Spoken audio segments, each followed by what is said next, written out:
My first impression is that Obsession is a slow horror film, but once it gets going, you're gonna really like where it takes you. Hey, I'm Mike. I study film, I work in TV, and if you love movies as much as I do, hit that subscribe button and get notified when new content's posted. I checked out Obsession, technically the second feature from writer, director, editor, and YouTube star Curry Baker.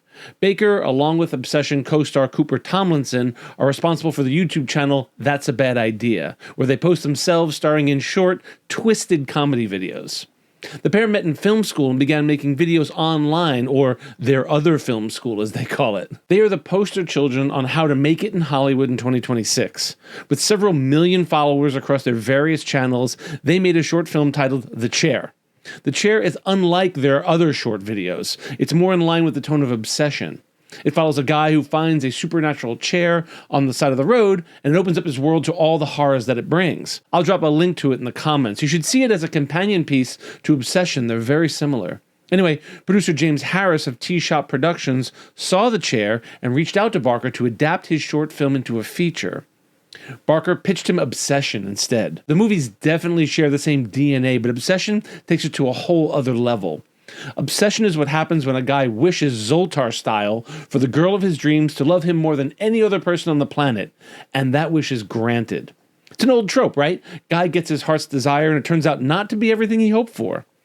What Obsession gets right is, and I'll speak from a guy's perspective, but I'm sure it applies to women as well, what it gets right is the fear in those early days of a relationship that it's getting too serious too fast. When you're single, that feeling of losing your independence, going from an I to a we, to quote the film. And because it's a movie, it takes that fear to the nth degree. I enjoyed Obsession by the end, but I have to admit, it moved a little slowly for me at first.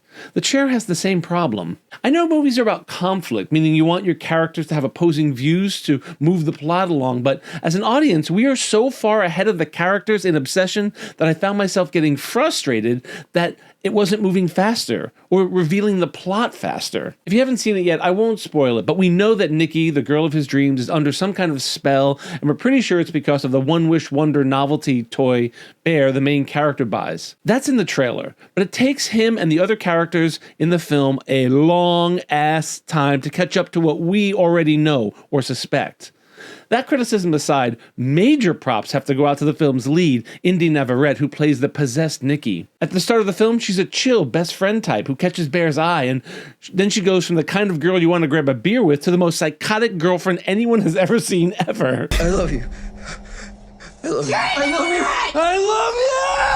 I feel like the film left a lot of story on the table unmined. What I mean is, so much time is spent talking about why is Nikki acting weird and she told me this and he wanted to do that once the film gets going, it's practically over.